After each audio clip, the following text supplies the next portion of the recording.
What is a centralized exchange? Let's start with the basics. A centralized exchange, or CEX, is a crypto platform managed by one company. On the left side of the image, you can see a building icon. This represents the company behind the exchange. It shows that the platform is not run by the users directly. It is controlled and operated by a central company. Now look at the dashboard in the middle. This is what users usually see after logging in. There is a total balance, a simple chart, a coin list, and clear buttons for buy, sell, and trade.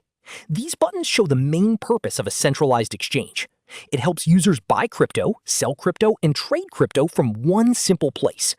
On the right side, you can see the key ideas: company managed, buy, sell, and trade, and simple app experience. This is why many beginners start with centralized exchanges. They feel organized, familiar, and easier to understand. But there is one important point to remember. Because one company manages the platform, users also depend on that company's rules. They also depend on its security and system stability. So a centralized exchange gives users convenience and speed. But it also means users are trusting the exchange to manage the platform correctly. How CEX works. After a user enters a CEX, the process usually has three main parts: deposit funds, order book, and updated balance. Deposit funds means the user first sends money or crypto into the exchange. In the image, the wallet and crypto coins show the user's funds entering the exchange system. Then comes the order book. The order book is where buy orders and sell orders are organized.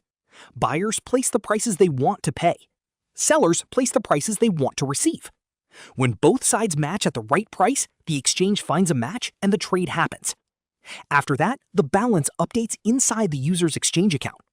That is why the image shows an updated balance, a small chart, and coin rows like Bitcoin and Ethereum. So the idea is simple.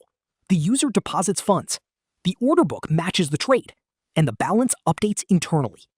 This is what makes a CEX fast and easy to use.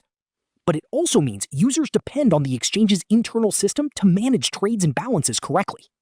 CEX features. After understanding how a CEX works, now let's look at what it usually offers.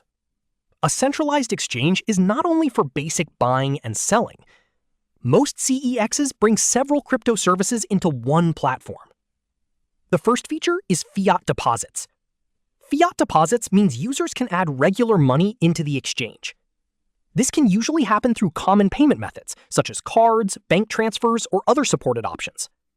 For beginners, this makes entering crypto much easier because they do not need to start with an external crypto wallet first. The next feature is spot trading. Spot trading means buying or selling crypto at the current market price. This is the basic type of trading most users start with. Then we have futures and margin. These tools are usually for more experienced traders. They can be powerful, but they also carry higher risk because traders may use leverage. Another feature is staking. Staking allows users to earn rewards on supported crypto assets. But users should always check the rules, lockup periods, and risks before using it.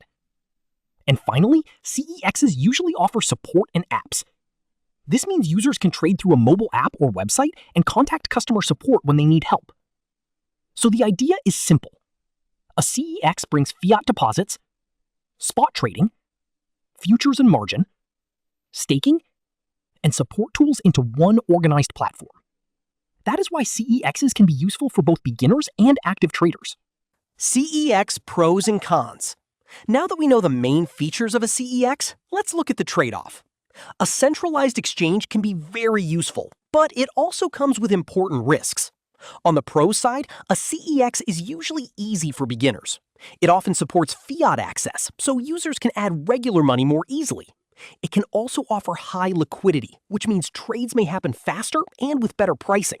And in many cases, users can access customer support when they need help. But on the con side, the biggest issue is custody risk. When funds stay on a CEX, the exchange usually controls the private keys. That means users depend on the exchange's security, withdrawal rules, and platform stability. There can also be account freezes, hacks, downtime, or withdrawal limits. So the idea is simple. A CEX gives users convenience, speed, liquidity, and support. But the trade-off is that users must trust the exchange to protect their funds and keep the system working correctly.